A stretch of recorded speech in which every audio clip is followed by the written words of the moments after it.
Bonjour. Bien, je suis dans vous voyez, dans un studio de danse qui n'a pas vu de danseur depuis le 15 mars dernier.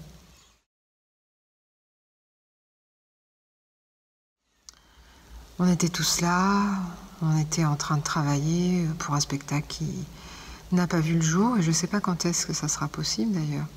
Mais bon, peu importe, là la question c'est pas tant si ce spectacle verra le jour, mais c'est comment créer avec une censure, avec cette interdiction, avec ces mesures barrières qui nous empêcheraient d'aller sur un plateau et surtout qui nous empêcheraient de présenter des œuvres dans lesquelles les artistes, les danseurs sont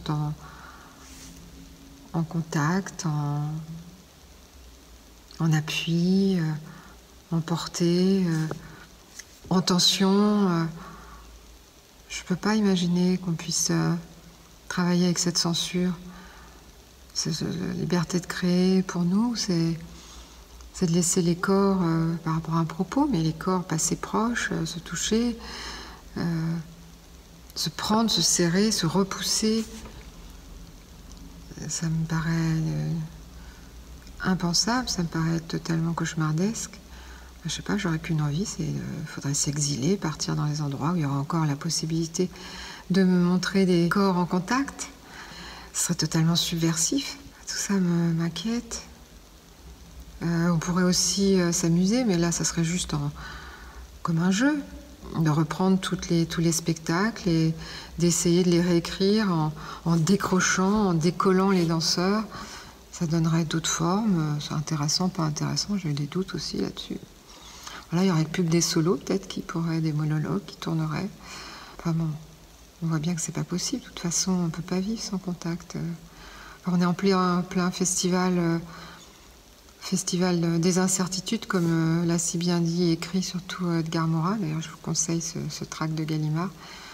Voilà, il parle de cette complexité, il parle, lui, d'une projection du monde. Après, moi, je ne suis pas capable de parler du monde, mais déjà, je vois bien qu'on est entre le rêve et le cauchemar. On se dit, waouh, ça va être super, plein de choses vont changer, peut-être, certainement, on l'espère. Mais cette liberté de création ferait que le monde du spectacle vivant serait plus que modifié. À des écrans partout, je vois pas l'intérêt non plus. Déjà là, je parle à un écran, c'est triste.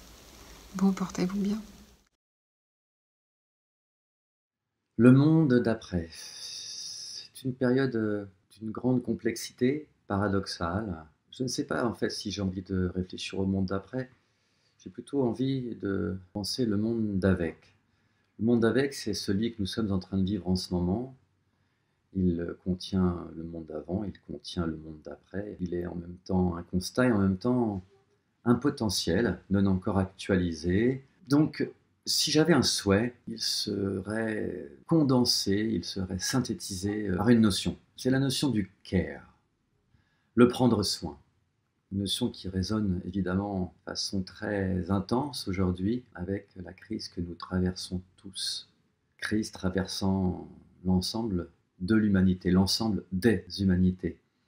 Alors ce souhait, au-delà de la notion du care, ce serait peut-être d'opérer une substitution entre le principe de liberté négative et le principe de liberté positive. J'emprunte là ces notions à Cynthia Fleury, psychanalyste, dont j'aime à me ressourcer.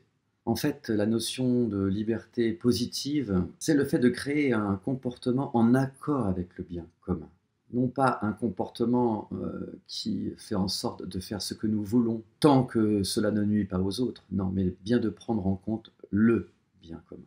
Alors, tout de suite sont convoquées d'autres notions, d'autres valeurs, d'autres parcelles qui pourraient irriguer l'humanité.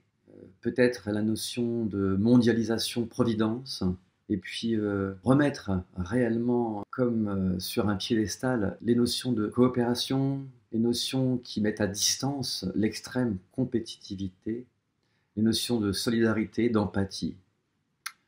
Voilà un peu les réflexions que m'inspire cette période, encore une fois paradoxale, qui semble fermer tout un pan de possibles et en même temps créer les conditions pour que peut-être d'autres possibles non encore actualisés puissent advenir. Alors, je suis danseur, chorégraphe, mais je me laisse aller parfois à coucher sur le papier quelques mots sous forme d'aphorismes, évidemment sans prétention, et j'avais peut-être envie de vous lire ce petit texte tout simple que j'ai écrit il y a quelques jours. Courir ainsi après le temps qui se compresse à force de courir ainsi. Stop. Regardez, écoutez, goûter, alentir. Course effrénée, stop. Il nous manque quelque chose. Ce quelque chose qui fait du bien, qui fait du sens, qui redistribue les règles du jeu. S'offrir ainsi le temps de vivre, le temps de créer les conditions pour rendre possible un autre rapport au monde, un autre rapport à soi, un autre rapport aux autres. Se découvre ainsi un espace-temps moins foulé, à défricher.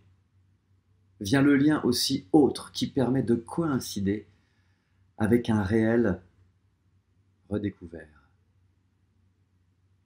À la lisière de ces contrées, au rythme de la respiration du monde tel qu'il se donne à ressentir dans sa plénitude intensifiée. Voilà. Take care.